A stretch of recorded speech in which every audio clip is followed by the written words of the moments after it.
right. Wait, we have like a scoop. We're talking about something that nobody else is talking about yet today. Okay, which one is that you'd like to talk about? And that is that Meghan Markle is going to accept this award on Tuesday.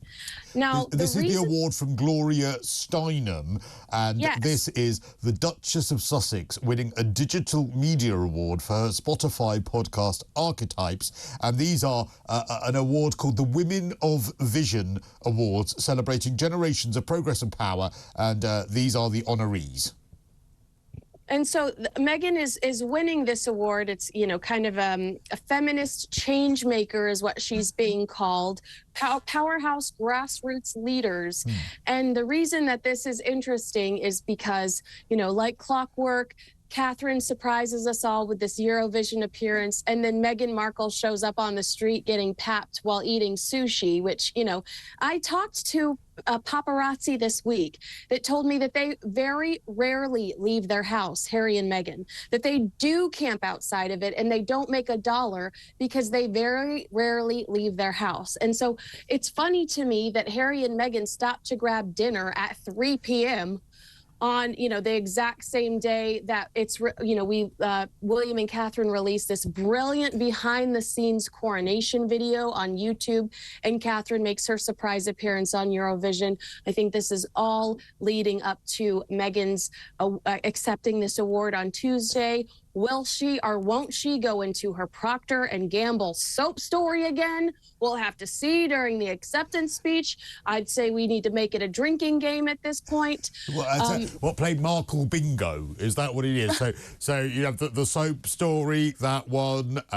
You'd also have, of course, all of her activism before, because let's not forget the time she went to Rwanda and took 14 different outfits with her and did a fashion photo shoot. Right. Tyler Andre, he'd be on there as well for a full house, Tyler Andre. But of course, this is a feminist change maker award. These are people who have, you know, really sort of ploughed a path for women. And, I mean, you're quite right. Meghan marrying into a massively well-known family with a husband who is a prince. Nothing says feminism like that, does it? Well, and I guarantee you $1 million she's going to demand that she's referred to as Meghan, the Duchess of Sussex, upon receiving this award, a Duchess title which you can only have if you are married to a duke. So, like, the irony that she's receiving this feminism award, demanding that she's referred to as a duchess, which is a title that you only receive by marrying a duke. And why would you want the Duchess title for a horrifically racist family that awarded it to you? And can we be honest? Can we be 100% real about how Meghan and Harry obtain these awards? If you looked, and we've done the breakdown, you and I've done the breakdown of what they gave out charity-wise and what they received charity-wise through Archewell.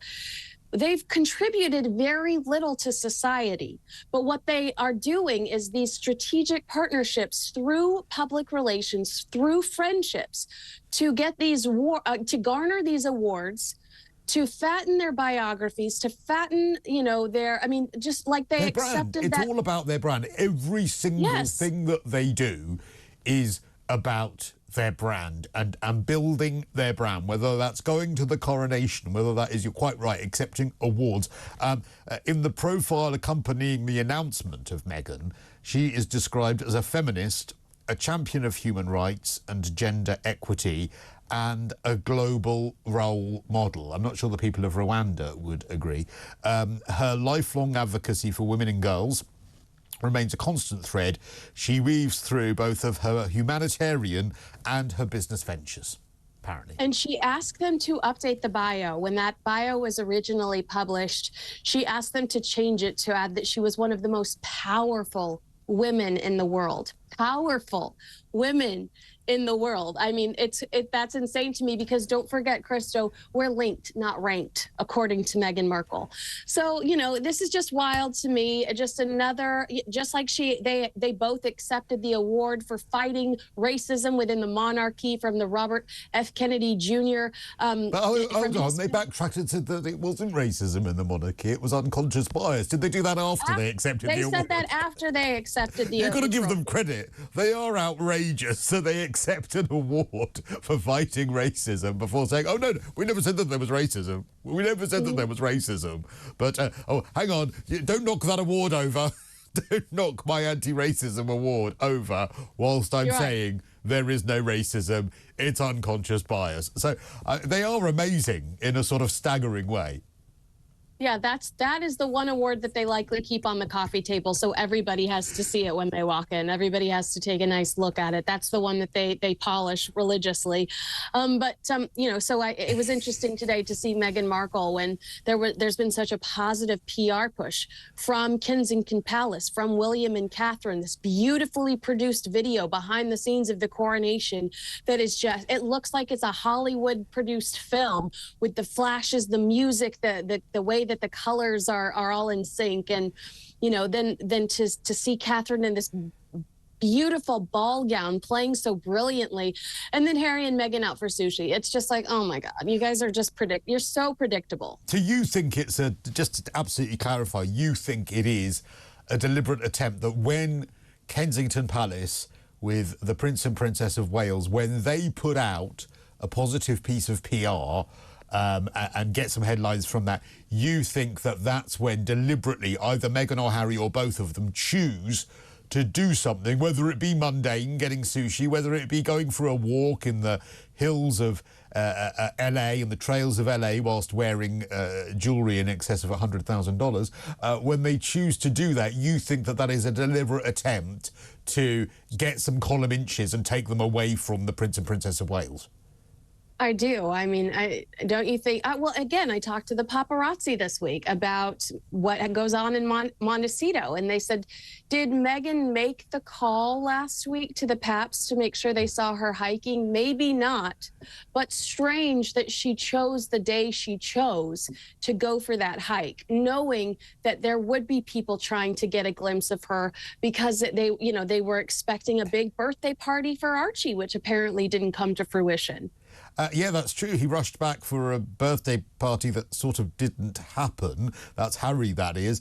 And let's not forget as well that there is an argument to say as well that the Prince and Princess of Wales might have put out this video showing the run-up to the coronation, which is very glossily produced, in response to Omid Scobie, who, of course, is the spokesperson for Meghan and Harry. Unofficial, but yes. Unofficial, default spokesperson, saying that it was absolutely the children that made the Prince and Princess of Wales late. How he knows that, I've no idea.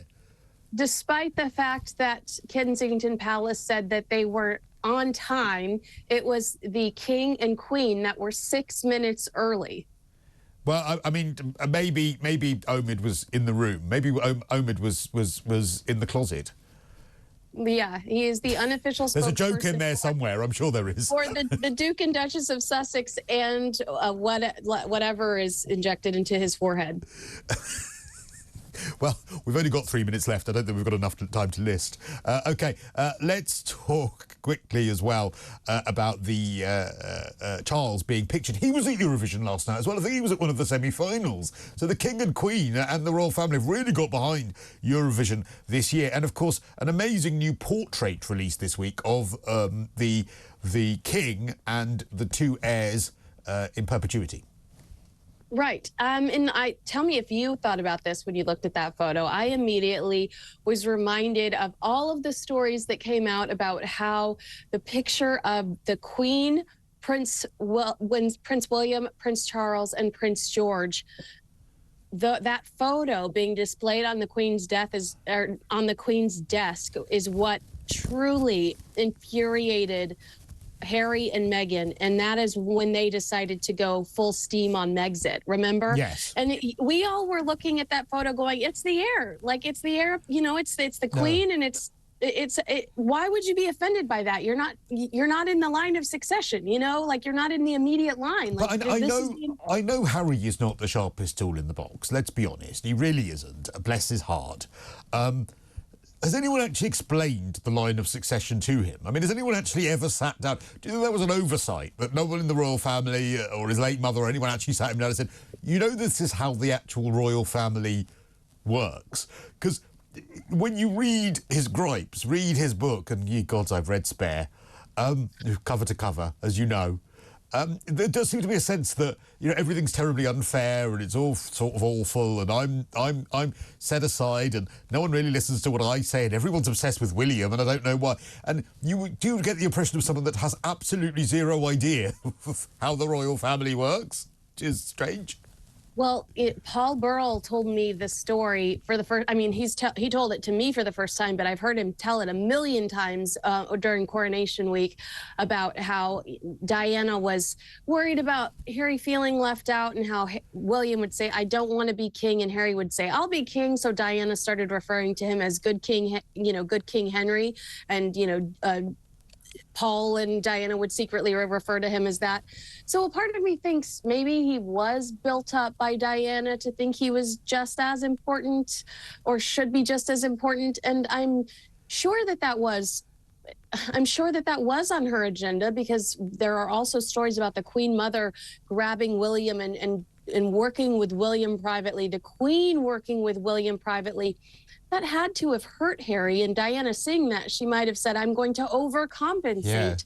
Yeah. But so this picture, just seeing Charles, George, and William, these strong young men that are dedicated to the future of the monarchy, that are so dedicated to their duty.